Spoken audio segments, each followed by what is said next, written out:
Alright, what's the best bike for bike packing? If you want more tips, go to durianrider.com, get a copy of my book, Durianrider's Lean Body Bible. It's the best cycling tip book you're going to get. You're right behind it. You coughing a bit there? Yeah, I'm fine, thanks. So yeah, seriously though, first tip I would say, get a bright colored helmet. Many different helmets out there. Bright color. I'm sponsored by Cass, so they do some bright colors. But this helmet might not fit you. This helmet might not fit you at all. And you always want to have a good helmet because safety first, man. There's many good companies out there. There's Cass, there's Trek, Specialized. Try and go something with neon. I know that laser helmets do a neon helmet that doesn't fade. A lot of helmet companies fade, laser ones don't. And this thing's here called cat ears. Little cat ears. And they block the wind. They work really good. They look really goofy. Look like Geraint Thomas with big sideburns or Wiggins. But they definitely block the wind a lot. I did a 120k ride yesterday on the Indipac course. It's quite windy, it's about 20k an hour southwesterly. Made a big difference, it was quite surreal. So cat ears, Google it up. All right, we're gonna look at bikes here. This is a bike that I recommend for bike packing. It's a Trek Monda. It's called the H2 Fit, bit of a higher position.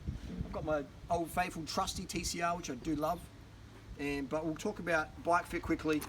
Generally with bike packing, you're not really going to be in the drops, just like holding the wheel, you know, it's 450 watts, stuff like that. Generally, when I find I'm doing 400 to 800 watts, pretty every day, I generally want a lower front end. Just something about getting over the front of the bike, which seems to really help, especially on a climb.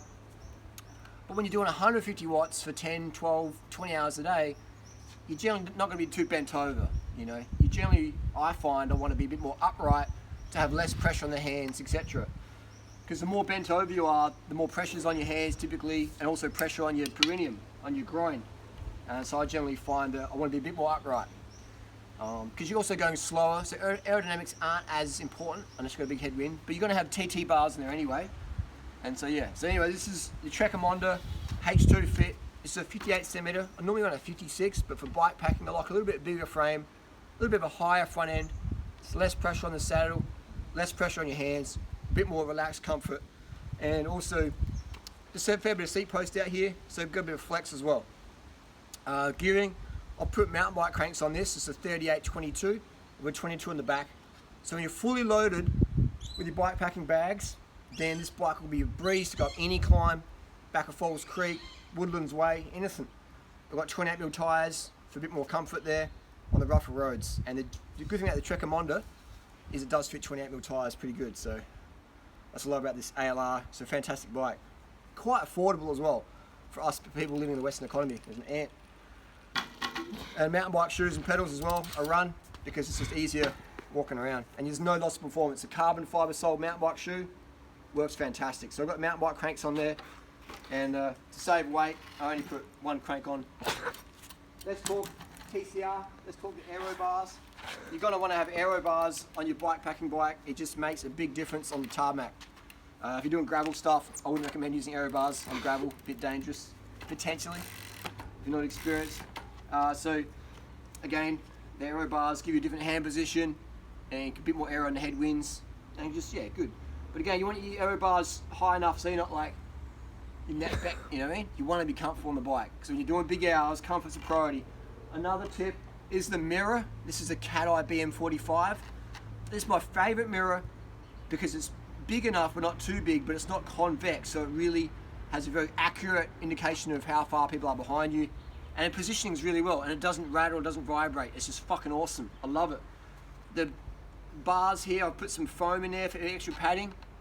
I got these Aero Bars in 2004, so they've had 15 years of service. I've ridden across Australia with this, from, you know, like, actually I haven't ridden across Australia with these. I've ridden from LA to, actually I didn't.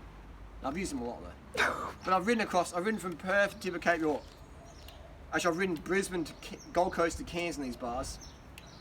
I'm gonna check the US postal bike. So I've ridden from Perth to Adelaide to Melbourne to tip of Cape York, Los Angeles, from Seattle, Singapore to Laos. Done a bit of touring. Bike bags are really good, carbon seat post friendly. You want to wrap this post up with a bit of tape so it doesn't rub away your carbon. And bags in here, what are you going to carry? You're going to have your lightweight sleeping bag, lightweight bivvy bag, stuff like that. This has also got some reflective tape on there. You want to be seen, man. You want to be seen. My jerseys are generally high vis, high bright colours, and it's not a bad idea to run daylights, especially in certain visuals. Because people on their phone, man, everyone's fucking texting on their phone, swiping Tinder, left, right, and just they're looking up every few seconds. So if you're wearing black stuff, they ain't gonna fucking see you, man. It's really hard. You know, they should be paying attention, but look, people aren't. So we have to pay attention, and we have to also be seen. So be as bright as possible. High vis helmet, high vis socks, ideally high vis jersey as well. As a minimum, daylights are really important out there. So they're very, very helpful. That's my tip. Bike packing, keep you safe, keep you sound, keep you high performance. We can talk about nutrition, high carb, low fat vegan. We see the Indie Pack this year again, dominated by another vegan hippie. We've got Jacob, plant-based peddler. Last year it was Abdullah, the carb camel, the glucose guzzler, and all these. This is all high carb. You know, Sarah Hammond, the vegetarian. It's just, everyone's just chugging in the rice and the pasta and the sweets, and it just keeps your body fueled, keeps your motivation high. When I first rode across the Nullarbor in 2002 from Perth to Adelaide, I remember just, you know, motivation was waning a little bit. I'm like, oh, I've got to eat more, you know. And so I have these massive piles of cereal, and in the morning just eat it. I was like, oh, I was just like tired and bloated. But then all day could just crank it with no caffeine, and so it's just, and motivation was very, very high every day. Sleeping good, feeling good. I had a fucking incredible time, a life-changing time. Carb the fuck up, drink before you're thirsty, eat before you're hungry. Never get thirsty, never get hungry on a trip. If you do, you limit your next day recovery, your performance, you limit your ability to really appreciate what's going on around you. The wedge-tailed eagle, or the drop bear, or the big red bull kangaroo about to rip your nuts off. You just, yeah, you want to be carved up, be hydrated, be present, get the sleep. If you're going to use stimulants, caffeine, etc., use them in the morning, if not at all, and don't use them every day. Let your body regenerate, etc.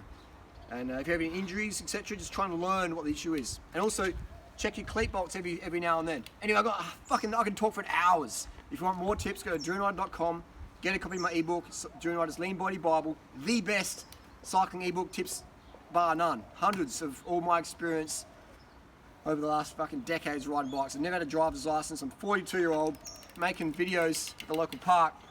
I'm a 29-year-old wife behind the camera there. Life's good. We'll see you on the road.